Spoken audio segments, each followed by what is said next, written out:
పాలు పొంగడం అంటే పాలలో అధిక మోతాదులో ఉన్న నీళ్లే పొంగుతాయన్న విషయం తెలుసుకోవాలి.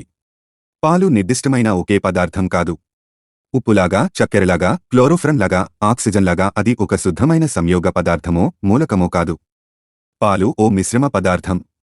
అలాగని ఉప్పు నీళ్లలాగా, చక్కెర ద్రావణంలాగా, సోడా బాటిల్లోని నీళ్లలాగా సమసంఘటన ద్రావణం కూడా కాదు.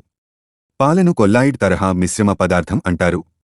అంటే అందులో ద్రావణి అయిన నీటితోపాటు కరిగిన కొన్ని లవణాలు, చక్కెరలతోపాటు కరగకుండా పాలలో అన్ని వెపులకు విస్తరించి ఉన్న పెద్ద పెద్ద అణువులు, ప్రోటీన్ పీలికలు, జీవరసాయన బృహదణువులు ఉంటాయి. వీటికి తోడుగా చక్కెర గుళిక మీద చీమలు గుమ్మగూడినట్టు చిన్నపాటి నీటి బిందువుల చుట్టూ పాతుకుపోయిన తెలకణాలు, తెల బిందువుల చుట్టూ ఇదే విధంగా పేర్కొన్న నీటి బిందువులు ఉండే సమూహాలు కూడా ఉంటాయి. ఇలాంటి సమూహాలను మైసెల్స్ అంటారు.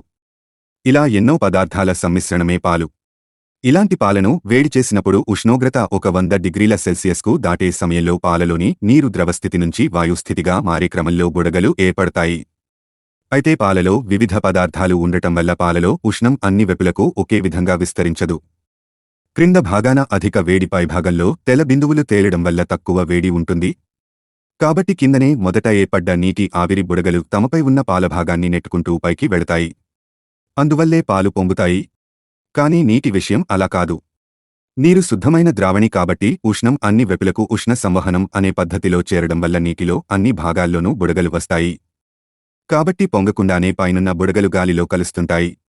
హాయ్ ఫ్రెండ్స్, ఇలాంటి వీడియోస్ మరిన్ని ఫ్రీగా చూడడానికి ఛానల్ని సబ్స్క్రైబ్ చేసుకోండి. అలాగే పక్కన ఉన్న గంట సింబల్ని నొక్కి పెట్టుకోండి. ఏదైనా వీడియో అప్లోడ్ చేయగానే మీకు నోటిఫికేషన్ అనేది వస్తుంది.